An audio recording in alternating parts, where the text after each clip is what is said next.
Hello, everybody, and welcome back to the Chaos Stream. Today with me, I have Alex Koch, the top 8 finisher who plays the degenerate deck Sabeleye and I. For those who don't know anything about you, Alex, tell us a little bit about yourself. I'm the Sabeleye one trick. It's the only deck I'm good at. I've been playing Pokemon for about 6-7 years or so. I only ever became relevant about 3 years ago. And I've only became really relevant when Sabeleye Garb became a deck like 2 years ago. So this is pretty much all I play.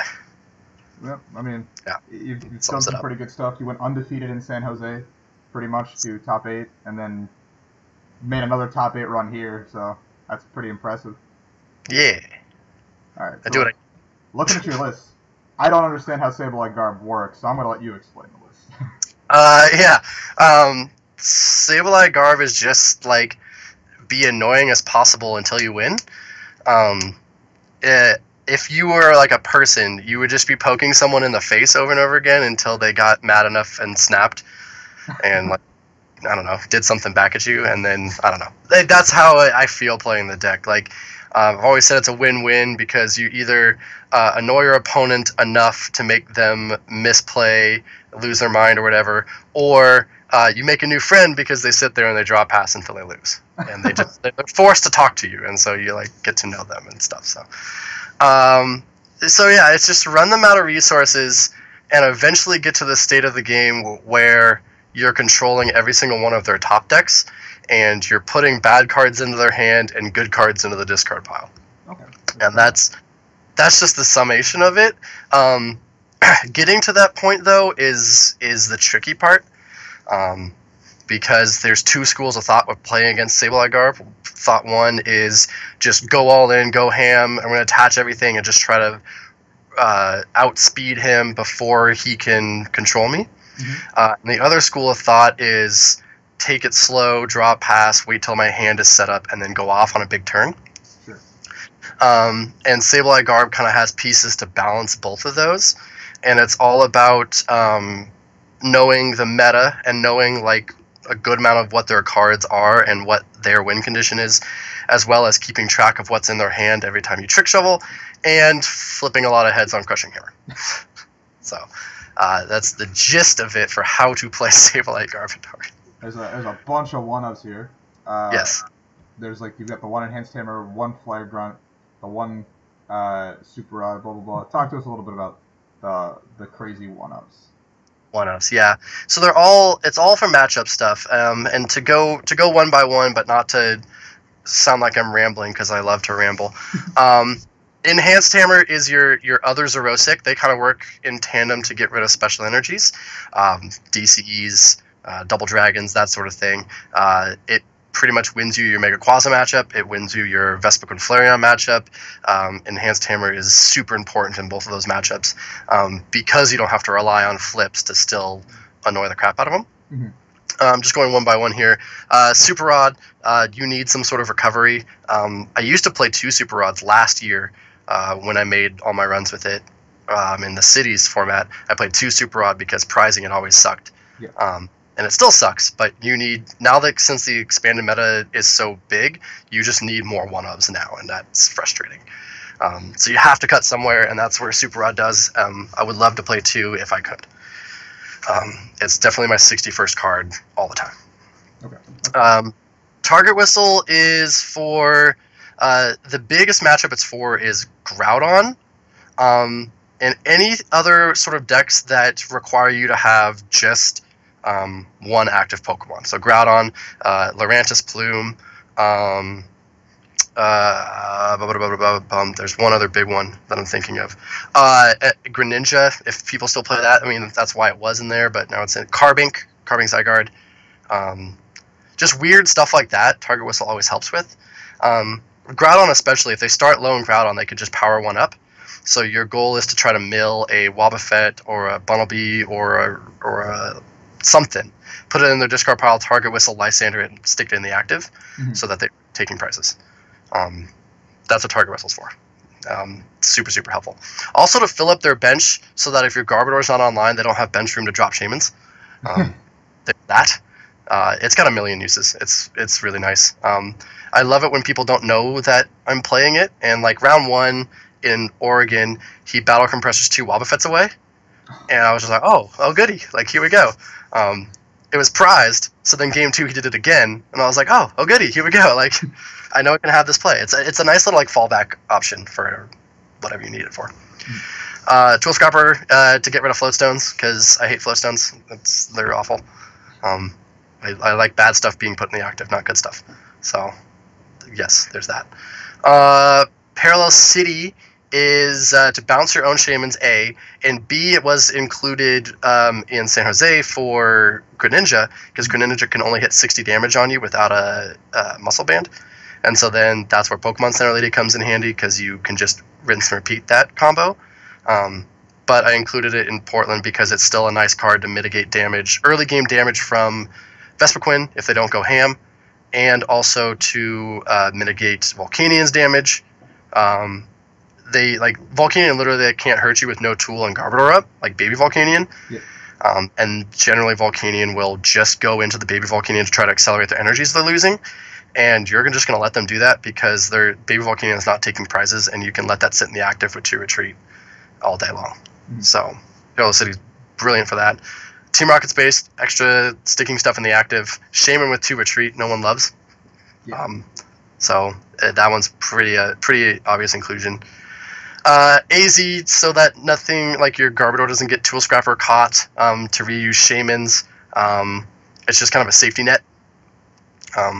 It's a card that you could cut if you wanted to be ballsy, but I wouldn't, I guess. I don't know. Delinquent to mitigate their hand size. If they ever have 3 cards in their hand, they're doing something wrong.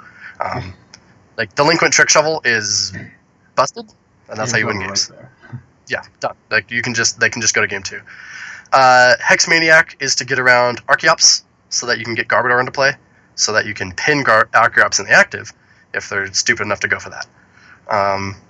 Hex also kind of helps when like early game when you don't have Garb, when you need it. It also helps when you need to shut off Trevenant to throw a Floatstone, shut off Vileplume to throw a Floatstone on there, because anything with Vileplume or Trevenant you win if you can get Garbodor up. Generally. Pokemon Center Lady is for Greninja, but it's also for Excelgor. Okay. Because that matchup's super funky. Because the Excelgor player can either A, place Verbank out and shot you, or B, not place Verbank out on purpose so that you take 50, poison puts you to 60, 70, coming back into their turn. Perfect math, yeah. Yeah, perfect math. So Pokemon Center Lady disrupts that math, but if they knock you out, then you have a turn of items going into their turn. So that's how that matchup kind of works, and it's very much mill like a Munna, target with a Lysander it out, or if they're stupid enough to play a Wobbuffet or Munna down, you just stick that in the active. But if they just go mono Excelgor over and over and over again, you kind of just have to mill one of their cards. Life Dew is going to be attached, so like you're not going to be losing prizes super quickly, and that's just how like Pokemon Center Lady just swings that matchup from like maybe a 60-40 your favor to almost like 80-20, I would say, maybe even more. That matchup's a lot more free than people think it is. I already touched on Xerosic, but Team Rocket's handiwork is to win game 3s. In San Jose, I won 2 game 3s in Swiss. In Portland, I was 1 turn off of winning in a game 3, and my Rocket's handiwork was prized all game. And if I had it, I would have won that game 3. And it's also for like early game Groudon, early game Mono Excelgor to try to mill something early, because they're not going to be doing like Groudon's not going to be doing damage to you anytime soon. Yeah. So you just like play Rockets and hope you hit that Wobbuffet and stick it. Life Dew is obvious, and Headringer was like last second. I needed a 60th card through that, and I mean it's good. It's a disruption card, right? It helps against Turbo Dark. I didn't play it in San Jose. I didn't miss it, and I played it in Oregon, and I didn't hate it. But I mean, it's a card. I would have much rather had my Latias back for Oregon, because I missed that dearly. I played against Trevenant twice. Like the 3 Trevenants in the room, I found 2 of them. And yeah, I got rocked. Those are my only 2 losses before Top Cut, were both the Trevenants. So like if I had not had Headwinger and had Latios, I don't want to toot my own horn, but I probably would have gone undefeated again. Yeah. Maybe. Who knows? Meta seems like it was good enough for that to happen again, yeah. The meta is always good for Sabeleye Garbodor. Always good. 100%. There's like no bad matchups. Like you don't have like auto losses. You just don't. That's fair. Lurantis Plume, yes, is kind of an auto loss, but you have stuff you can do, and I mean I beat it in Swiss somehow. So like those are like the only 2 like bad matchups is like Trevenant and Lurantis Plume. Outside of that, you beat everything else. Oh, Carving. Carving sucks. Carving. Carving's awful. But no one plays Carving anymore, so it's okay. Yeah. We're good. So, now that you've delved into your deck, I'll let you jump into your report, and you can fill us in on how the day 1 and day 2 went for you. Yeah. This is where I need to like reduce my talking because like I'll go off on these. And it's also been like a week and a half ago, and I don't remember what I had for breakfast this morning, so like a week and a half is hard for me. Round 1 was against Mason Thorpe playing Vespa and Flareon, and he lives like an hour and a half away from me in Washington, so kind of a local player. And he was just like, great, I have to play against Alex round 1. And by now, I feel like I have the reputation of being the Sable Garb player, so he's like, shit, Sable Garb. And I was like, well, I'm sorry, I think. But yeah, it was Vesper and Flareon, and the matchups, just, it's a race between DCEs and Life Dews. Can I remove your DCE a whole bunch of times, and can you hit through my Life Dew a whole bunch of times? And that's just kind of how that matchup falls. And so it's fairly easy. I didn't prize Life Dew. I think I lost a game. I can't remember. I think I either lost a game or like let him down to 1 prize. But either way, I took the round. So thumbs up. Mason's a fun guy. So local player, and he's been playing only for like 4 or 5 months, and he's improved greatly. So ups to him. Round 2 is against Andrew Gomez, another local player. So I went to Oregon and played against like 2 people that like stayed at my house like a month ago for a League Cup. Like it was just like, oh, this is cool, I guess. He was playing Raikou Eels, which is free. Like you put Garbodor so they can't get their energies back, and all their people take 2 attachments, and you're just like, here's 5 Crushing Hammers in 1 turn, and they can't do anything. So he did scare me a little bit because he played Toad, but I confused it, and he missed a Quaking Punch, and so I removed his energies, and then he was just like, well, that was fun. And now he has this like 3 retreat monster in the active, and I just couldn't do anything. So yeah, Andrew's a fun guy. I enjoy him.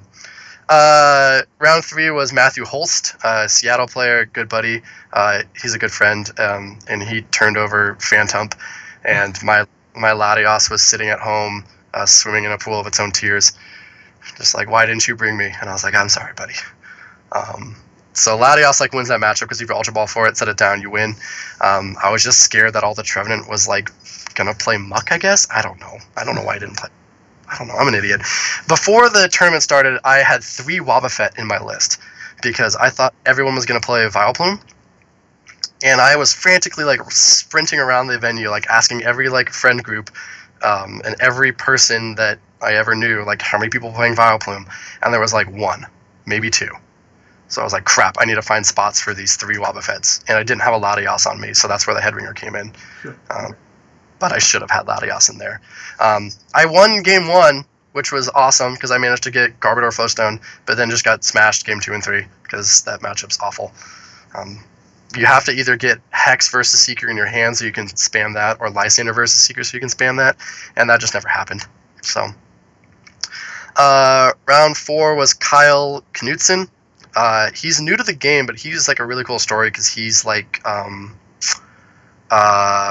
balls. He's like a tournament organizer for like other games like Magic and stuff, and he's trying to get into Pokemon so that he can do like an ARG thing and do his own tournament series. I think that's how it. I tried to get information out of him, and he said he signed a lot of non-disclosure agreements, so he couldn't spill anything. But really cool guy. However, he was playing Mega Rayquaza, which is also free, because they do this cool thing where they go off turn 1 and go DCE Mega Turbo, and then you do this cool thing where you go Enhanced Armor Flare Grunt, and they do this cool thing where they go Pass, and then they do that a whole bunch of times, and then you win. Really easy matchup.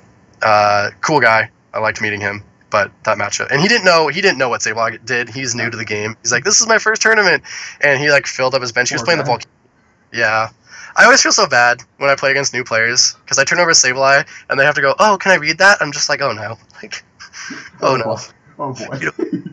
Well, that happened in San Jose too. Round 1, he turned over Froakie, and I was like, dang it, like, I had to play against Greninja. And he goes, oh, can I read Sabeleye? I was like, whew, be good. That guy, Ian, he's a cool dude. I recently became friends with him, and he's just like a cool freaking dude. But I always tell that story, and he's like, why do you keep ragging on me? That happened like 4 months ago. I was like, I know. Anyways, Kyle, cool dude, but he didn't know what Sabeleye Garbodor did, so he benched Volcanions and stuff, and I was like, awesome. Anyways, then Jimmy Zhang was round 5, and he turned over Phantom, and I was just like, my Latios was just like, I came home and I was like, it's okay, buddy, like, I know I let you down, but so I managed to find the other Trevenant, got stomped hard. My game was over, and both games were over in like 10 minutes. Like, it wasn't close at all. There's nothing more to say on that. Like, it's just embarrassing how much I got reamed that game. So I was feeling pretty down because I was 3-2 at this point, and I was like, man, I made a mistake. But I mean, I pulled it out obviously because I made top 8 as aforementioned. So next 3 games, Zachary Francis playing Wailord, and I turned it over. I told him, I was just like, hey, do you want to play it out, or do you want to just like call it good and I can take the win? I didn't want to sound like a dick, but I probably sounded like a dick. And he's like, what do you mean? And I was like, do you know how free this matchup is? And he's like, what are you playing? And I was like, what do you mean what am I playing? I'm playing Sabeleye Garbodor. Like, and he's like, oh man, that sounds like a really interesting matchup. And I was like, okay. And he found out real quick how that matchup went when he was staring down 2 Sabeleyes, both with 3 energy on them, and like me just milling him constantly. Like, it's weird because like he has to hit a Team Flare Grunt on literally all of my energies, both my puzzles and my Super Rod, to win the game. Because if I ever get 1 Junk Hunt off, I win. So that match is free. Next round was Gabriel Cabrera playing Lurantis Vileplume. And this guy's he's a Pokedad who says his son's like getting really close to qualifying for Worlds, and he's playing for fun. And it's always music to my ears because I don't think they know what Sabeleye Garbodor is, and he didn't.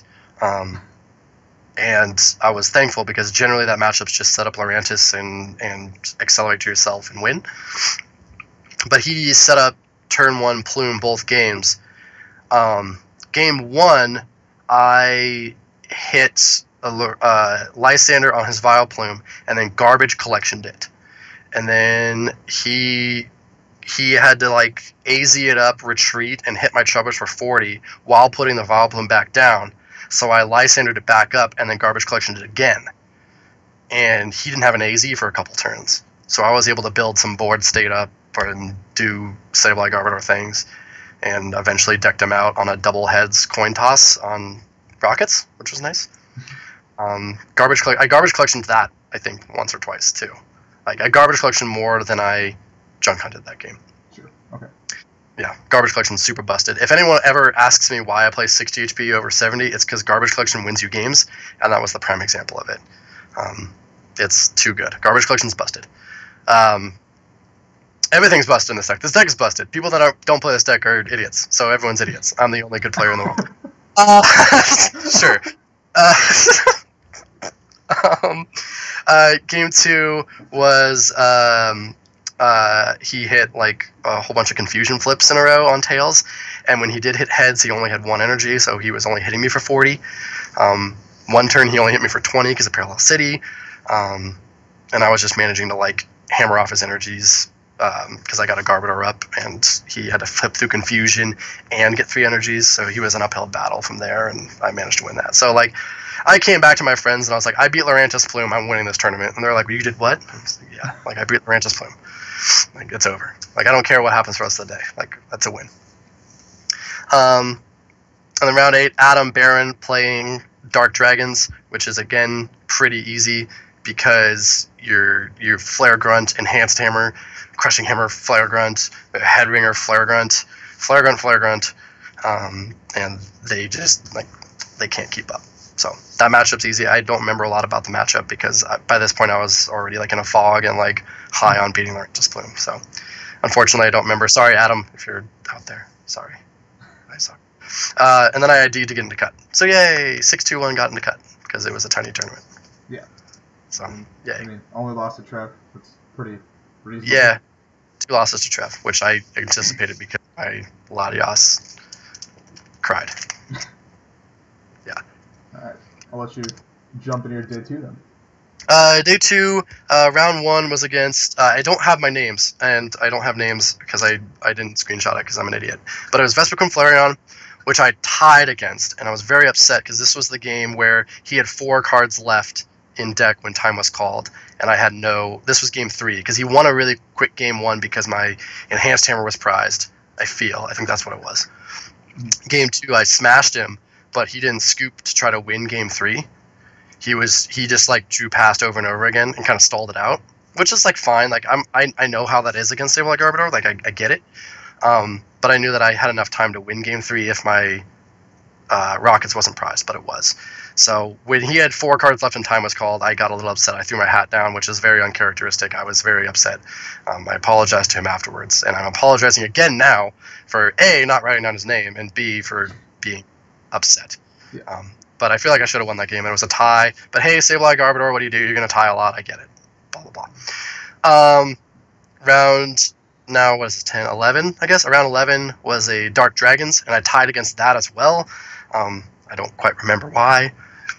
I think game 1 lasted a really long time. It was like a really grindy out game, and I was trying to win it when he had 1 prize left, when I probably should have scooped it. Lost that, won a quick game 2. Game 3 was just like 2 turns in and we called time. Sabeleye Garbodor, I'm going to tie a lot. Next round, for round 3 of day 2, was Night March. Again, it's just like Vespiquen Flareon, where it's a race between Life Dew and DCEs. And dude wasn't confident. It's a guy from Vancouver, British Columbia.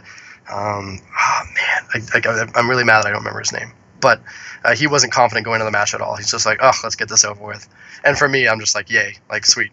Like, if you're not confident, I've already won. So that was awesome. I 2-0'd that pretty quickly. I think I hit Trick Shovel on a DCE turn 2, which was super sweet. So stuff like that just happened. Round 4 of A2, another win against Evil Tall Maxis. He didn't play Sabeleye or Getsis, so it's outside of that matchup is way in your favor. Bananas in your favor. I don't care what anyone says. If you don't play Getsis or Sabeleye, it's stupid in your favor. If you don't play Getsis and just Sabeleye, still stupid in your favor.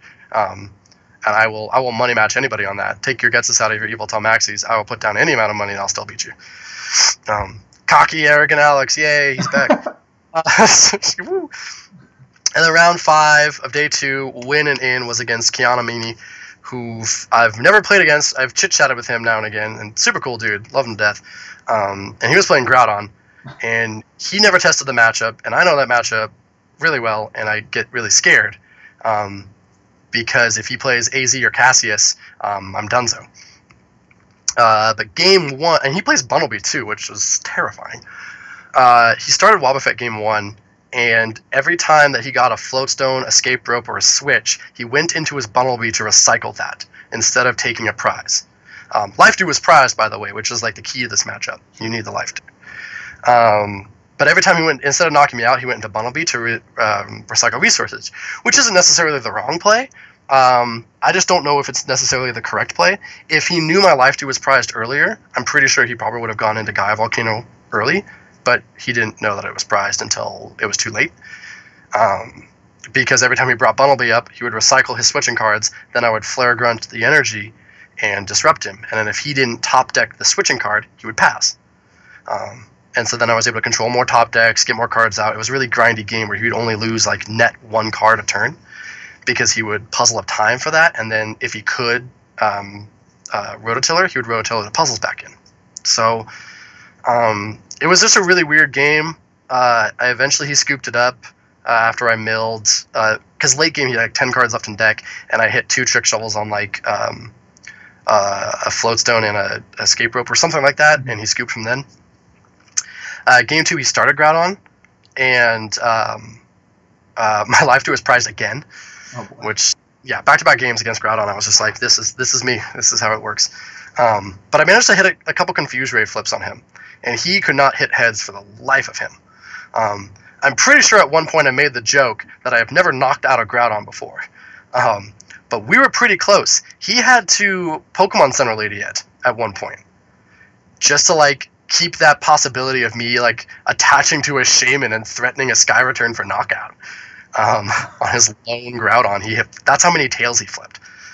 Like, his supporter was a Pokemon Center League, which I thought was bananas. And I was trying to stall the game out. I knew I was going to be scummy, and I was like, I have to play slow. I don't play slow. I play lightning quick because I have to finish game 3s with this.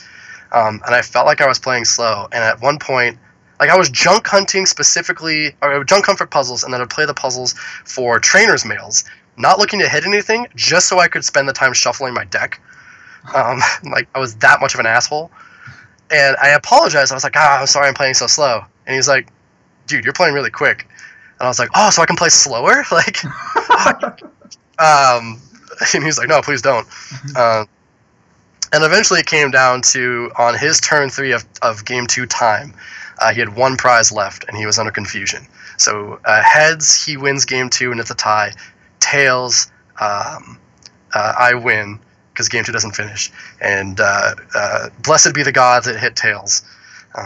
And I just like breathed a sigh of relief. I was like, oh my gosh.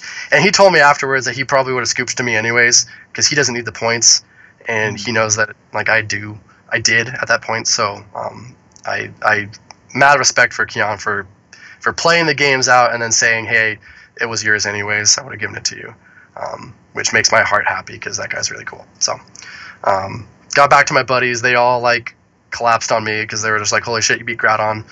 And it was a good feeling. Yeah. So there you go. And then that's it. Nothing else happened. You were done. You left. You went home.